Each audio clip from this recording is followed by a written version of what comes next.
When I first encountered the internet, I thought it was going to set us all free. We were all going to work at home in our underwear, trading things back and forth. It was a world where anything was possible, and we were going to do it in our own time. But instead, we strap these devices to ourselves and have them ping us every time somebody texts us or messages us, as if we're supposed to respond to everything, as if it's this real-time emergency crisis. And that's what's put us in this state of present shock. The only kind of people that were interrupted this frequently and this incessantly used to be, 911 operators and air traffic controllers. And they would only do it for 2 or 3 hours during the day, and they would be medicated in order to live that way. Present shock, present shock. Present shock is the human response to living in a world where everything happens now. It's a real-time, always-on existence without any sense of beginning, middle, or an end. It's just now.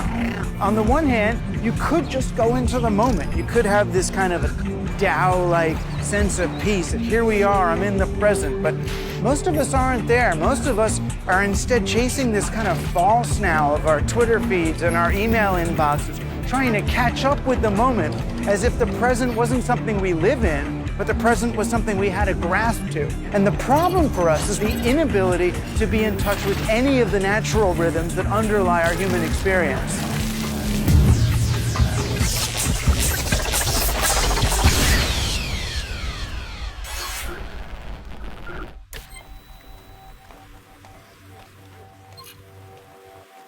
The ancient Greeks had 2 words for time: chronos, which means time on the clock, and kairos, which means human timing. So you could ask, what time did you crash the car? Oh, I crashed it at 4:01. But what time do you tell Dad you crashed the car? 4:17? No, you tell Dad you crashed the car after he's had his drink and before he's opened the bills. Right? That's kairos. It's the sense of readiness or human timing, something that only people can understand as we move through the temporal landscape of human experience. The industrial age was all about chronos. Time is money. Do things faster. Increase your production over time. And what we've ended up doing, really, is take 21st century technology and use it to reinforce the 13th century operating system. This is really the central problem of this age, this conflation and confusion between kairos and chronos, this use of technology really to take people out of the time that only people can understand. We're spending an increasing amount of our time on digital landscapes about which we know little or nothing. We treat the web and these devices as if they're pre-existing conditions of nature, but they're not. They're platforms that were designed by people and corporations with very specific designs on who we are and what we do. If you ask a kid, what's Facebook for? They'll tell you, oh, Facebook's here to help me make friends. If you go to the boardroom at Facebook, I promise you, they're not sitting there thinking, how are we going to help little Johnny maintain his friendships? No, they're looking at how are they going to monetize Johnny's social graph and his big data. So this is why we're getting such unpredictable results with our technologies. We're incorporating them into our lives without any real sense of who made them and what they made them for. And if you don't know what a program you're using is for, then chances are it's using you instead.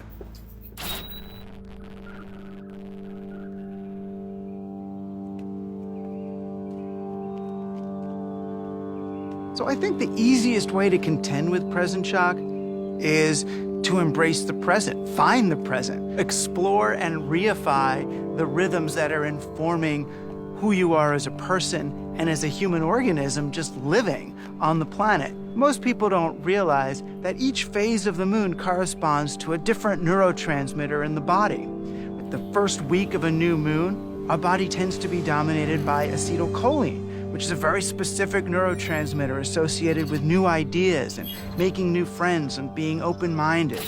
If you're in the second week of a moon, you tend to be dominated by serotonin, which is all about getting things done and being industrious and reaching conclusions.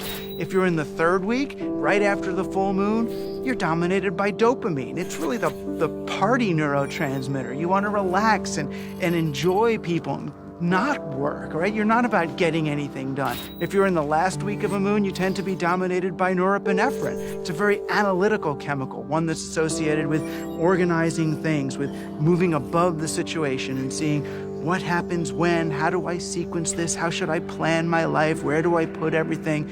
It's kind of a colder state that's not really about bonding with other people and much more about figuring out the structures underlying things. The simplest things, day and night, seasons of the year, phases of the moon. These are how human beings grew up. This is what predated civilization. This is what makes us feel at home on planet Earth. And it's what can give us coherence to help find the rhythms by which people really live, to connect to the rhythms that everybody else is living, and no longer be victims of present shock.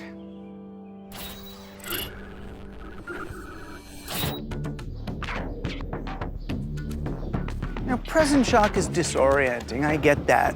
Whenever we move from one technological age to another, there's bound to be a bit of wobble. But this moment's also an opportunity. It's an opportunity to use technology and humanity, really to embrace both kinds of time, to really bring them together, to create, if anything, a new synthesis in our understanding of time. What are the rhythms? What are the patterns underlying human experience? And how can we live really in harmony with them rather than constantly trying to work against them? You know, I think that we have a choice here. We can use these technologies in the wrong way, I'd argue, right, to create ever more conformity, more schedules, more restrictions, more regimentation, more robotic activity for people so that we're more efficient and get more done. Or we can use these technologies instead to create more time, more space for people to be people, free ourselves and write programs that allow us to return to human time and let our machines take care of Chronos for us, to restore the rhythms that give us coherence and that help us to rediscover one another culturally, socially, as really living organisms rather than just cogs in a machine. This could be the moment that we release ourselves from really 2,000 years of understanding time as a burden, understanding time as something that contains human beings, and instead see it as a partner. Right? We have Chronos to keep track of what's going on, and we have Kairos to actually live it. If we can do that, then this moment of present shock will be the moment we remember as the time that we set ourselves free.